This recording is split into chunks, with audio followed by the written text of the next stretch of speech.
¿Qué tal, amigos? Qué gusto saludarlos en una entrega más de su programa Memorias de Veracruz. Hoy los invito a recorrer el interior de la Catedral Metropolitana de Jalapa y para ello he invitado a nuestra amiga Lourdes Álvarez a que nos haga el honor de acompañarnos. Un gusto, maestro. Gracias, Lulú, qué gusto. Muchas gracias. Pues vamos a conocer la catedral. ¿Vamos? ¿Quieres? Vamos. Claro. Pues estamos ingresando a uno de los lugares que arquitectónicamente, en manera histórica, ¿no?, es de los más antiguos que tiene la ciudad, porque es justamente la Catedral Metropolitana. Pero hay que recordar que esto no siempre estuvo aquí.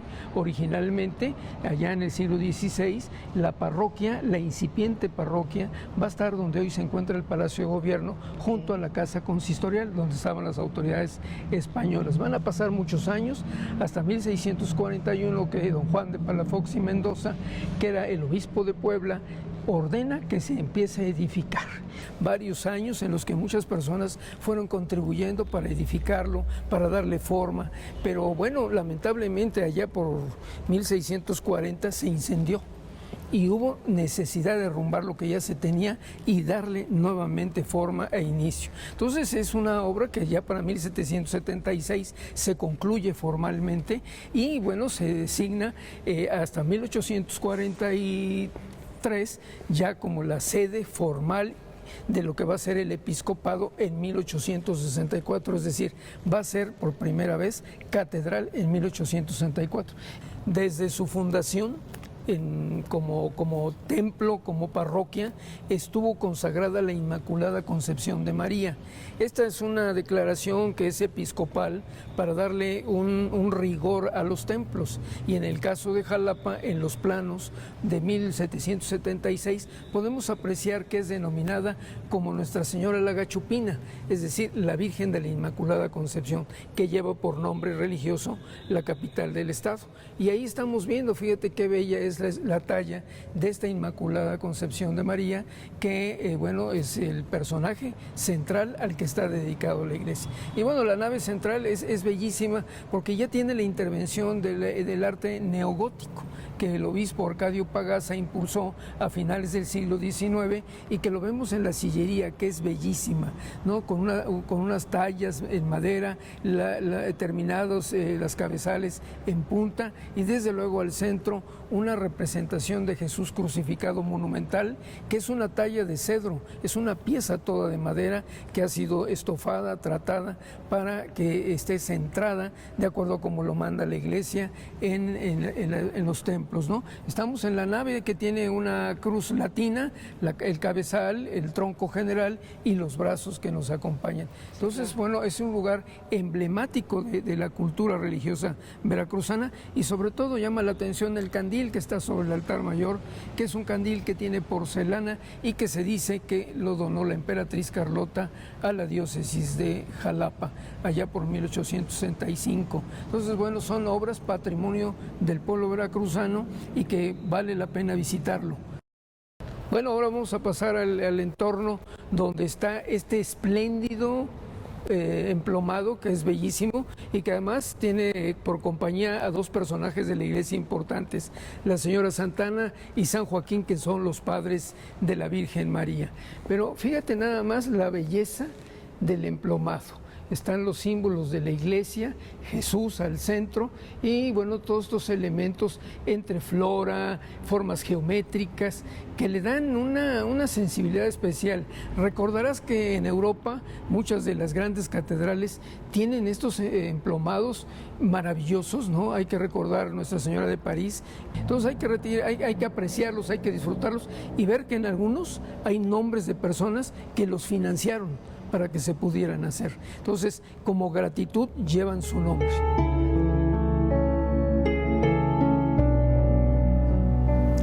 Otro espacio de la iglesia que es muy representativo corresponde a esta Santa Teodora, que la vemos en esta urna y que es una representación en cerámica que se hizo de la figura original.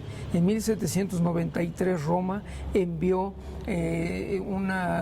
los restos de una mártir romana, y tiene una historia particular. En 1931 gobernaba el estado el general Adalberto Tejeda, y él tuvo una decisión de acordar una ley, la 197, en la cual se constreñía el estado de Veracruz a solamente la cantidad de 13 sacerdotes. Decía que por cada 100,000 habitantes debería haber un sacerdote y que no fuera mexicano.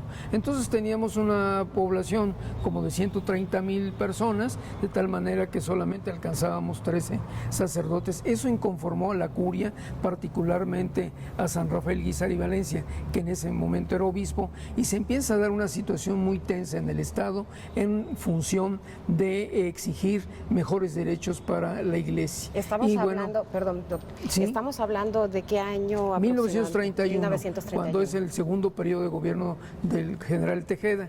Entonces, bueno, hubo momentos violentos. Al general Tejeda, en funciones de gobernador, le dispararon dentro del Palacio de Gobierno a algunos creyentes. La parte opositora, los simpatizantes del gobernador, pusieron explosivos en la iglesia para volar las puertas y quemarla, cosa que no se logró afortunadamente, pero sí sacaron de su urna aquellos restos que eran venerados y los mostraron en la plaza pública, hicieron fiesta, la quemaron, la destrozaron, para demostrarle a la sociedad que no era un cuerpo incorrupto, que era, según su versión de ellos, una manipulación de la iglesia. Entonces, bueno, lo que se decidió fue mandar a hacer esta reproducción, y en su interior se conserva lo que se pudo recuperar de aquella tragedia de ese momento en 1931.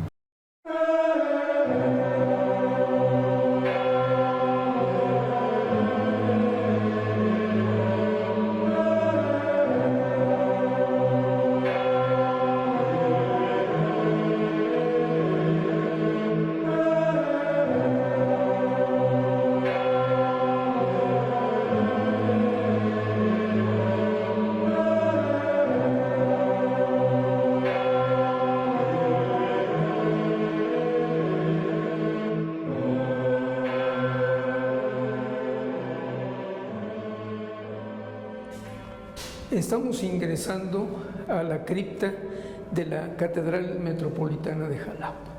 Este espacio, que forma parte de la obra de 1776, cuando se concluyó, siendo rey de la Nueva España, don Antonio de Ursúa.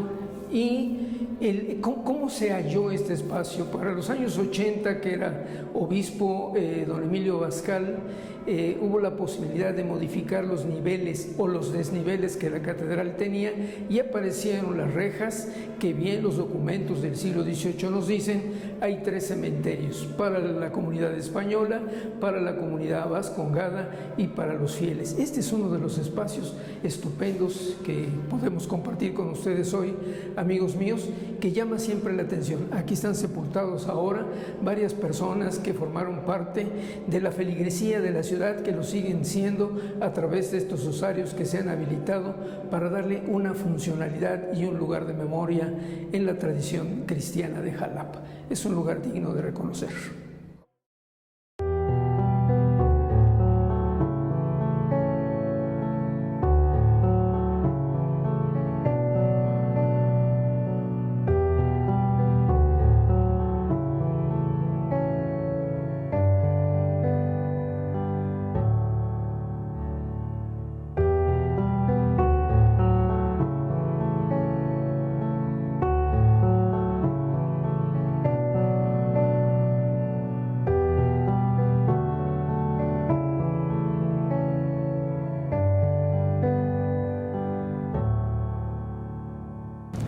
Mira, Lulú, estamos entrando en uno de los sitios más sagrados que tiene la iglesia catedral, la capilla franciscana, y en ella vemos esta cruz que sabemos que es de madera de origen africano, y que muy probablemente formó parte de estos tablones que Hernán Cortés y sus acompañantes llevaban para el centro de lo que va a ser la Nueva España, del Imperio Mexica, y que iban dejando en todos los pueblos como una señal de evangelización.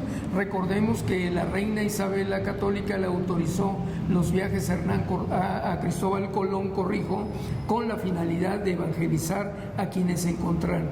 Es de madera africana, tiene un poco de más de 500 años y en ella vemos marcas que dejaron los marinos que fueron labrando sobre los troncos versiones de peces. Es un emblema de la evangelización en México desde el siglo XVI. Es un tesoro, ¿eh? Madera que fue, como comenta, es madera no originaria de nuestro país, ¿no? Es africana, según los estudios que le han hecho.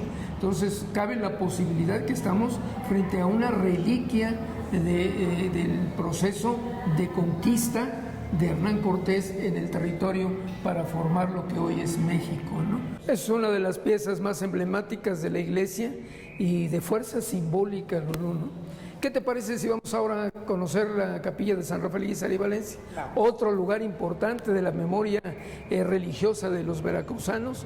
Y bueno, por cierto, cabe señalar que ese San Francisco que está ahí, que tiene más de 200 años, el cráneo es un cráneo humano que sirvió para formar el elemento simbólico y filosófico de la muerte.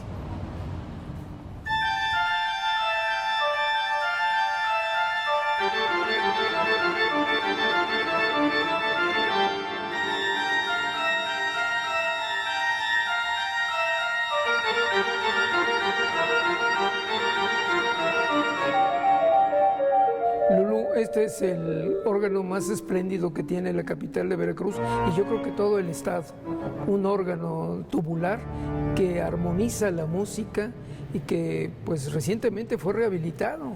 ¿Qué año fue rehabilitado? En 2016 se hizo la reparación del instrumento que llegó aquí en 1900 como parte de la remodelación del obispo Pagasa y que generó este espacio de coro para compartir las notas musicales con la celebración litúrgica y que esto permite espiritualmente, bueno, toda una gran fusión, ¿no?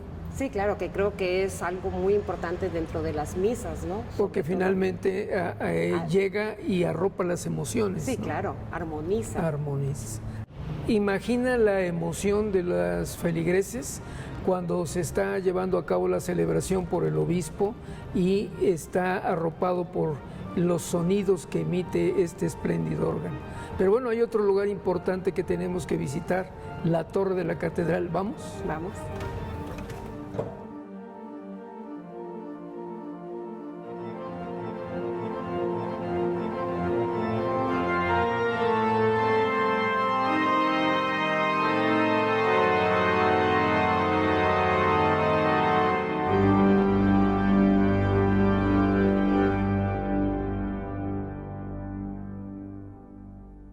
¿Cómo ven, Lulú? Estamos en el campanario, en la parte más alta de la torre de la catedral.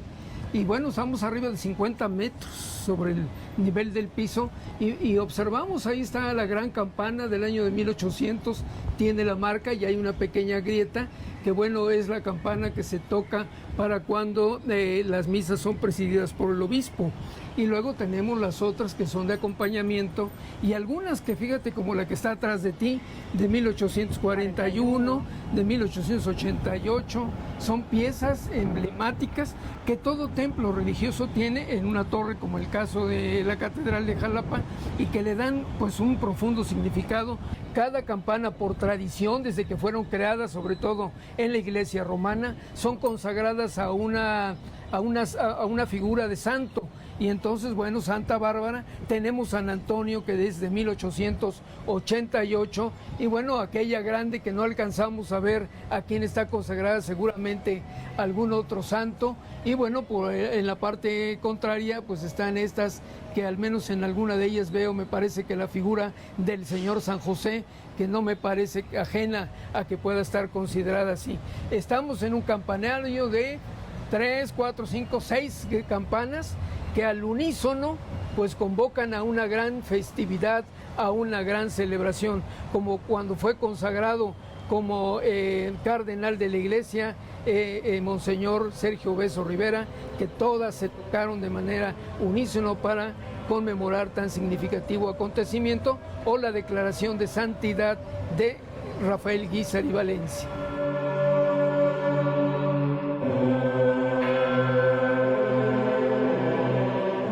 Bien, pues estamos en la capilla dedicada a San Rafael Guízar y Valencia y que, bueno, trascendió en la historia cultural del pueblo veracruzano desde allá en 1919, en que fue nombrado obispo y que llegó al puerto de Veracruz en 1920 justamente para atender a las necesidades de todos aquellos que padecieron con motivo del sismo del 3 de enero de aquel año 20 en la región de Teocelo, Izhuacán, Cozautlán y tantos otros pueblos donde la presencia del Santo Varón fue fundamental para fortalecer el espíritu y la renovación de aquellos que padecieron esa tragedia en aquel año.